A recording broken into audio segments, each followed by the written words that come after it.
பரிவர்த்தனை இல்லாத பிரதமரின் ஜன்தன் வங்கி கணக்குகளை மூடுமாறு வங்கிகளுக்கு எந்த உத்தரவும் பிறப்பிக்கப்படவில்லை என மத்திய அரசு தெரிவித்துள்ளது. பரிவர்த்தனை இல்லாத பிரதமரின் ஜன்தன் வங்கி கணக்குகளை மூடுமாறு வங்கிகளுக்கு நிதி அமைச்சகம் உத்தரவிட்டதாக ஊடகங்களில் செய்திகள் வெளியானது.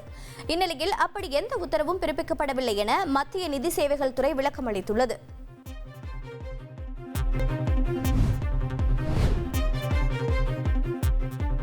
கேரளாவில் தனியார் பேருந்து ஸ்ட்ரைக்கால் பொதுமக்கள் கடுமையாக பாதிக்கப்பட்டனர்.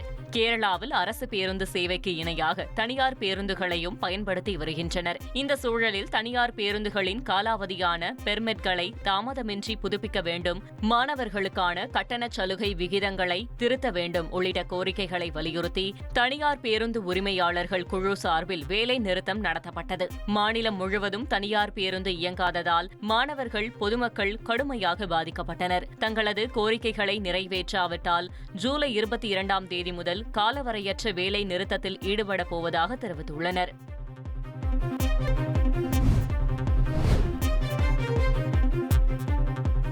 மகாராஷ்டிராவில் ஹிந்தி திணிப்புக்கு எதிராக மீரா பயண்டர் பகுதியில் மகாராஷ்டிரா நவநிர்மான் சேனா கட்சியினர் போராட்டத்தில் ஈடுபட்டனர்.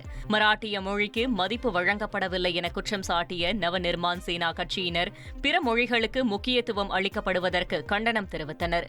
ஆயிரக்கணக்கானோர் குவிந்ததால் பதற்றமான சூழல் நிலவியது. இதனால் ஏராளமான போலீசார் குவிக்கப்பட்டு போராட்டத்தில் ஈடுபட்டவர்களை அப்புறப்படுத்தினர். छत्रपति शिवाजी महाराज की जय भवानी, जय शिवाजी. ட்ரெண்ட ஃப்ரெண்ட் ஆக்கிக்கோங்க. தந்தி டிவியின் சப்ஸ்கிரைபர்ஸ் அண்ட் ஃபாலோவர்ஸ் குடும்பத்துல நீங்களும் இணையுங்க.